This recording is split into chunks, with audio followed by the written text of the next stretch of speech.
9. So we're looking at chapter 9, programming techniques. So today I'm just going to tell you more about programming techniques. We're not going to go into it too much.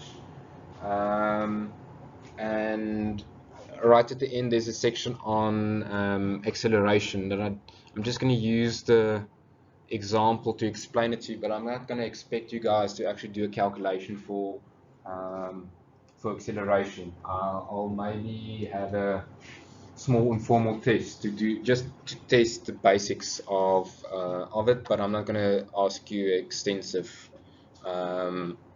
extension of time in calculating your cost if you need to accelerate. But it's very important to realize that you can actually ask the client, if you ask for acceleration, to actually ask more money for it, because obviously you have to put in more resources and so on. Okay, so chapter 9, in the introduction, there are many types of programming techniques. It comes down to personal preference. Like I said, that other guy that did that large building in Dubai by hand, he still did a bar chart, a link bar chart, but it was all done by hand. So yeah, it basically comes down to preference. So we're going to look at possible ways of scheduling that you might be exposed to, bar charts, and then we're going to have link bar charts. So the difference between a bar chart and a link bar chart is basically an Excel chart against a Microsoft Project one. We have items actually linked to each other. And then you've got arrow diagrams, which you probably did in PKM free last year. I'll jot your memory now. And then precedence diagrams, and then we're just quickly going to touch on line and balance diagrams and time change diagrams. So this is a link bar chart that we've got. So all that a link bar chart says is that the one item is linked to the other ones, but you may have different relationships between your links. You may have an item which has a finish to start, so once the one is finished, it's linked to the other one, so when that one finishes, this one starts. Then you have your start finish, start to start. When this one starts, the other one will start. So I don't know, there's not, if this one starts, this one may start as well. And then usually you may have a delay built into that. Once this one starts, 2 days after that one, this one can start. That's the type of arrangement. Then you've got finish to finish. Basically, this item, when that one finishes, this one has to be finished as well. Okay. Then you have a start to finish. Whenever this one finishes, I'm just looking for that arrangement here. I can't find it now. Start to finish. As soon as this one starts, that one has to be finished. There's no one that's linked like that, but basically what it will be, I'm just going to make this one green, and let's make it orange. For instance, this one can't start if that activity is not finished. Understand? So that's that type of thing. And then the extra one, which is not in the book, is a hammock. If you do get involved or see hammock, please note that's just the item which is linked. As soon as this one starts, that item starts and it runs all the way up to maybe when that one finishes. For instance, your quality management might be an item like that. It starts from the start and it finishes at the end. So that's a hammock type of arrangement. So this is arrangements, you only really start learning that as soon as you're applying or starting to schedule. But please know the difference. Cook actually goes through that and actually shows it very nicely for us. Here's the different steps when you're doing your scheduling. You list your items. I think we spoke about that the previous time. then you add your time, and then you link them to each other. And then you link bar charts. The principles we spoke about: finish to start, start to start, overlapping relationships. This is where you have a bit of a delay. And then you have finish to finish relationships as well. Okay, the advantages of bar charts. Obviously, this is important. Simple and easy to understand, applicable to all stages of planning. It's easy to link pre-tender contracts with the master program. It mimics construction sequence, easily updated. Milestones and symbols can be shown. Resource allocation can be illustrated. Facilitates the production of labor histograms, value time forecast, cumulative labor, plant forecast, or other budget-related items. Contractual requirements, like I said in the previous chapter, it might be a prerequisite from your contract. It's readily updated with key deliverables and information. It's nice to have or easy to keep as-built program once you've got a standard program. It has financial forecast can be done from it. It's presentable to your client, and yeah, that's more or less it. The advantages or disadvantages of bar charts can be dependencies cannot be shown readily. It's just you can't show all the detail on your bar chart. The links can become confusing, and thus complex interrelationships cannot be shown clearly. So my rule of thumb usually when I do schedules is don't overcomplicate it.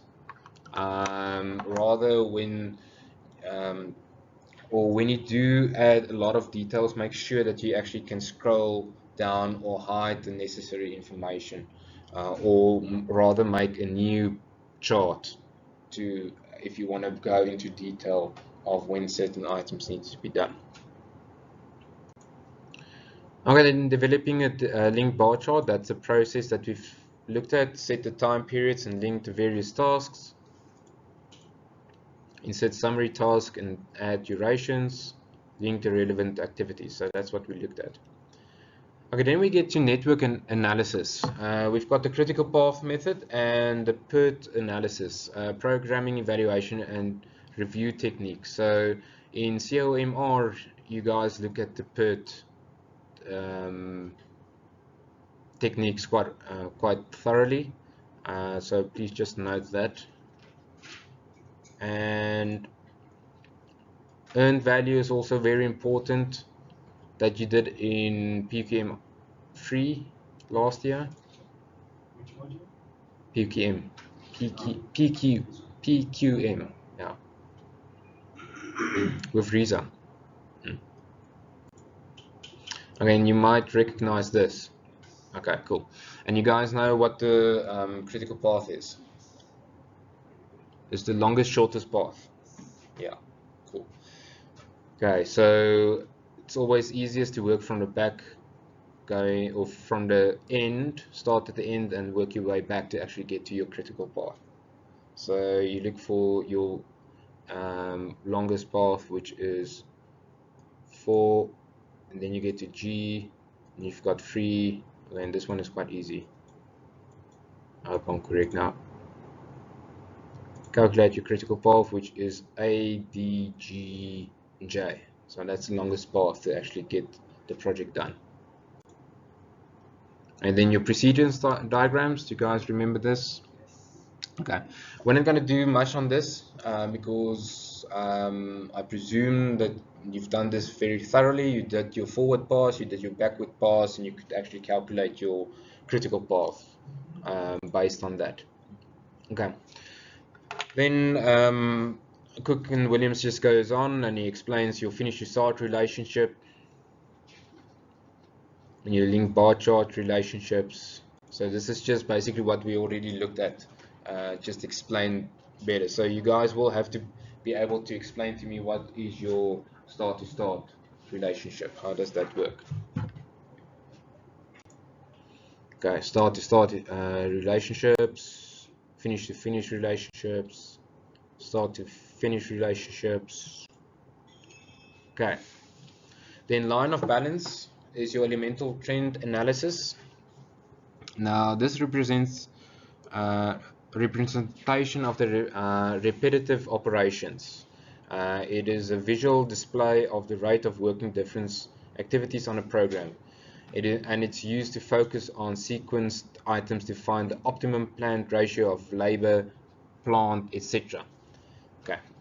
Now this is something which I'm not going to test you guys on, but I want you guys to at least know how that looks. The line of balance diagrams looks as follows, so you must be able to actually name that at least. Um, so what it does is, in principle, it just lists the items which has a certain sequence in motion. So for instance, you've got activity A, B, and C, and then activity A proceeding at a faster rate than activity B, activity C proceeding at a slower rate than B. So then you can see, but there's a buffer there. So in what we can do is we can add more resources to B and actually close that gap to have a uniform buffer between all the items. So that's basically what it's used for, but I'm not going to test you guys on how that's actually used. It's fairly rarely used. I think it's only the real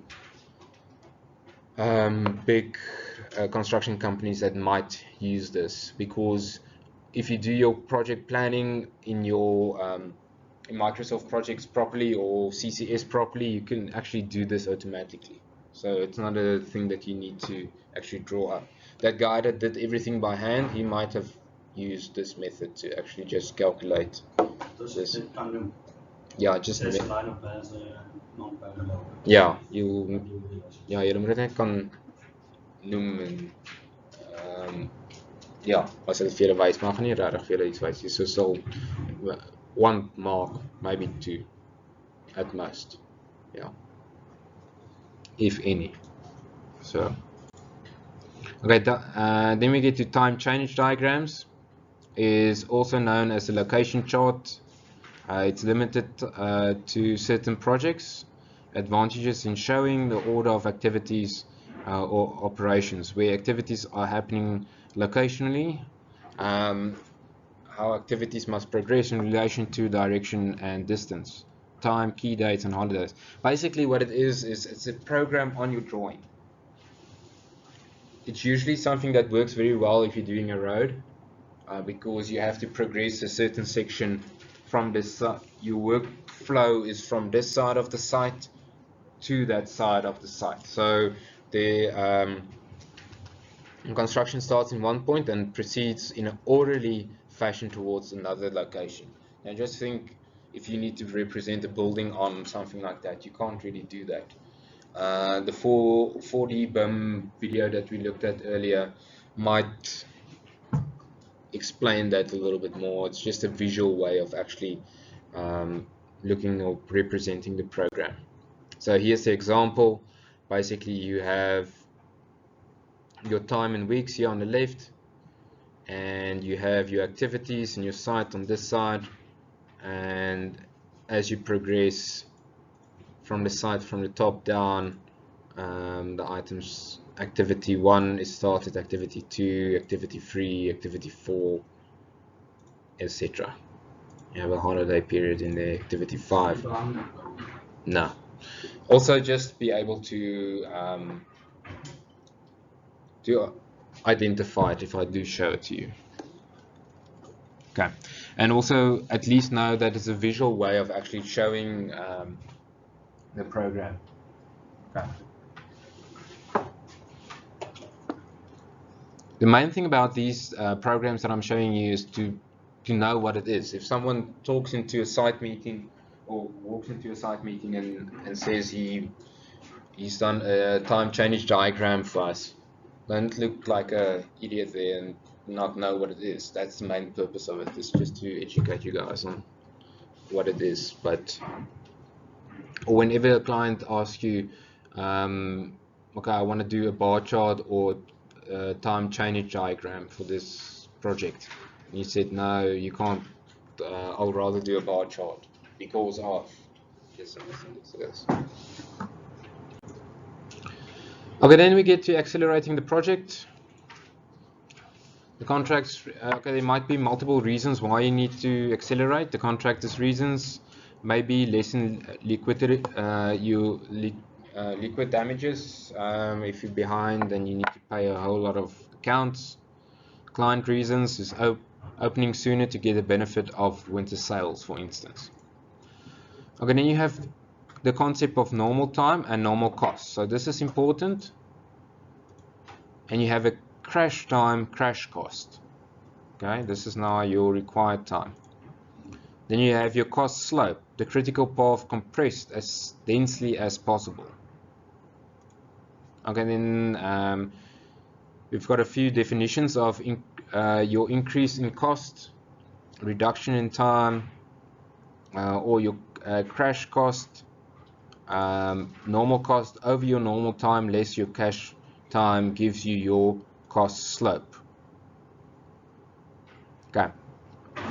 So your crash time is that time that the client actually wants. So your crash time is he wants to reduce it, in this case, by 4 days. So that's your crash time. Normal time less your crash time. Okay. So, okay, and then I just went further to actually do a bit of a diagram, but this is what's in your books. And this is more or less the type of question what I'll ask you is to calculate the crash time for me on a project, or calculate the crash cost, your cost slope, sorry. Okay, so your cost slope might be something that I'll ask. Ja, geef je alles baie eenvoudig. Or what I'll do is, at the hand of this information, explain to me what the cost slope is and for what it is used for. Okay. Okay, then you have direct costs that just go into it a bit more in detail. You have your direct cost, which is your labor, e.g. bonuses, payments, more labor. You have your plant, increase of plant, materials, more waste, subcontractors, direct and indirect factors for them as well. And then we've got overheads, your admin. So each of these items might increase when you have direct costs. Okay, your indirect costs is normally in your P's and G's, is your project supervision, site hutting and accommodation, site office, telephones, heating, lighting, bakkies, and site transport, etc. So obviously, as your direct cost, if you need to accelerate, your direct cost will increase. Your indirect cost will decrease. They won't necessarily decrease and increase in the same ratio. So, and that's what we're going to look at now. Total project cost is the direct and indirect cost combined. The optimum project duration is where the most beneficial least cost situation occurs, and taking into account both the direct and indirect costs. Okay, so you have your direct cost and your indirect cost here. So this is what I was talking about. You have your, as your time is reduced, your direct cost will be increased. As your time is reduced, your indirect cost will decrease. Okay, guys, with me on that? But now finding the optimum decrease or item here is, what you do is you add that one to that one, or the difference, to get that increase of cost. So you have a negative one there, your difference between that one and that one, added to your difference to that one. is that increase that brings you to that one. Okay, so your optimum time is usually the best way that I can explain that is where you have an exponential growth. Well, I'll explain that to you now in the next example. But that's basically up to this point how far they explain it. Okay, within the book. So I couldn't understand it really when I first looked at it only up to this point.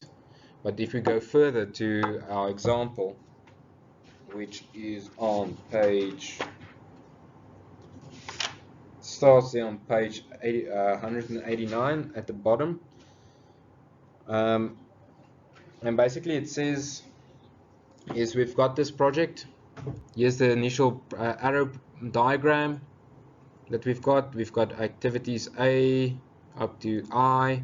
We've got the normal time, and then we've got the normal costs, and then we've got crash time on this side to that time, and then we've got the crash time, sorry, on this from A to I, and then we've got the crash cost, which is given to us.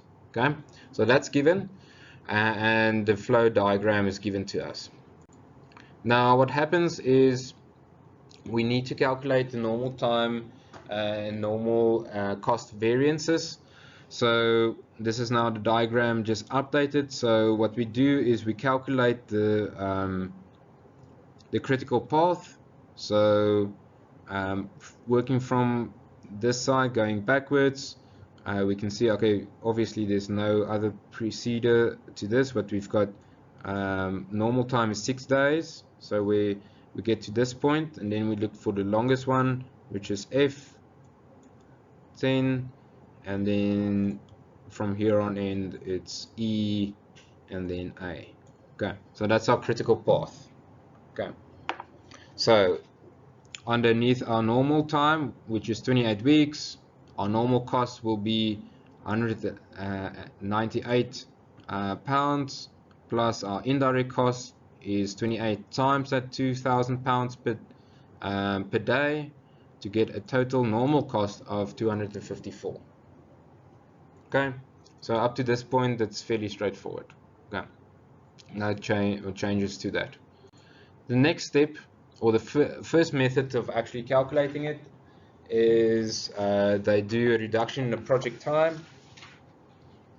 So on that is now everything up to page 190. The two scenarios will now be considered. So what they say is a reduction of 5 weeks in the project duration in order to complete the project by week 23. So the client asked for a 5-week reduction in time. The effect on the direct and indirect costs will be considered in order to achieve the reduction in time. Okay.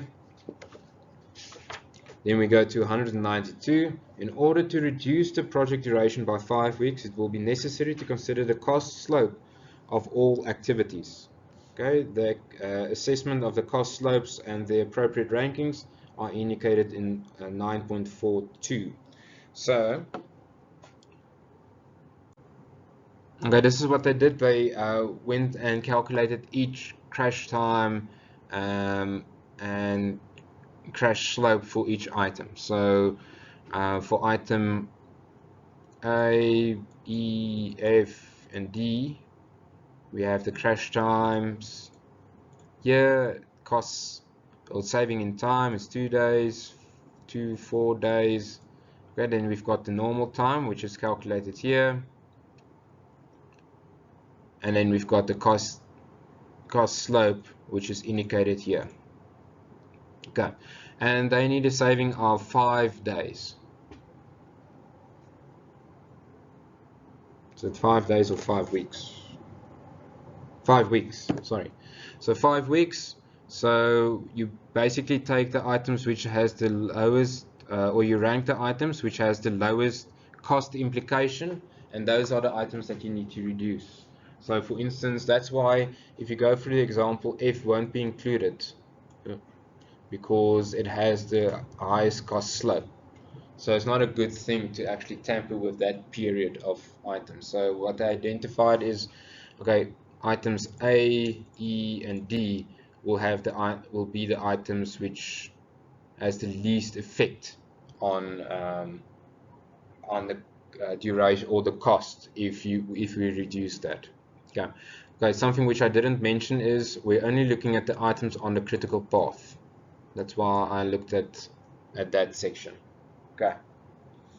So you can see here non-critical operations. Looked at. Okay, so then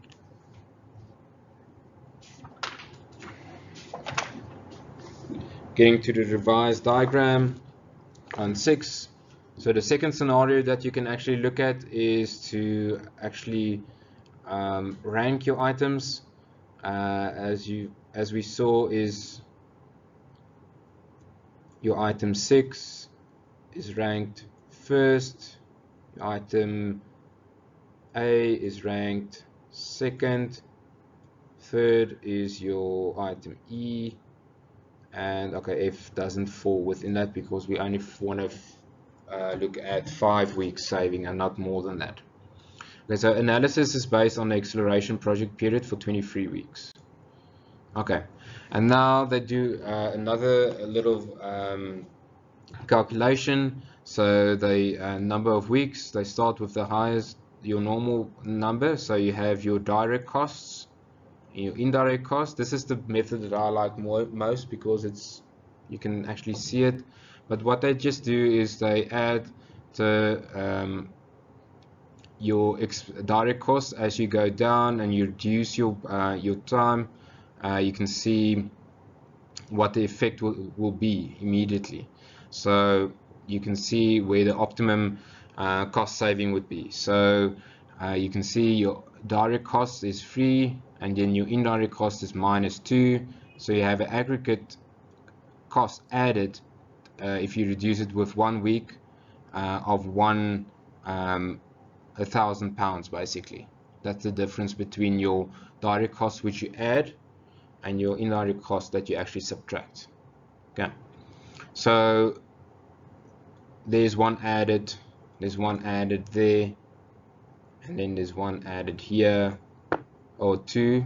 You can see your items here is now your direct cost each time you add £4,000 and you subtract £2,000. So you just add 2 there and 2 there, and so you could go on for each activity. So now the question is, where's your optimum amount of time that you can actually reduce your project with? And it's where it climbs exponentially from the one to the other. Okay, so in this instance, it's between well, at the end of 24 weeks. Okay, where the difference actually is. Okay, so if you go to your diagram, optimum time, least cost is 24 weeks, which is there because that's where your optimum or your exponential growth is. Okay, so that's basically in a nutshell. I'm not going to ask this to you guys, but I just went through it to try and explain to you guys what you need to consider when we're talking about accelerating the project and trying to calculate the optimum time for actually reducing your project. So it's not something that we're going to test you guys on, but I want you guys at least to know what, whenever you get into a work situation, to actually use it, because in the real reality of a work situation, you're actually gonna do this calculation differently. You're going to look at, because how are you going to explain this to your client? You're going to have to explain to him, this is my overheads, and according to the contract, this is how much it should be increased. So there's a whole different mindset of actually increasing your costs. Okay. Do you have any questions? Okay. You guys understand that this is a bit of a difficult one to understand, but what I can ask on this is to explain to me how you would go about in actually calculating your cost increase or explaining it to your client. Okay, my direct costs will increase, my indirect costs will decrease. Okay, thank you guys.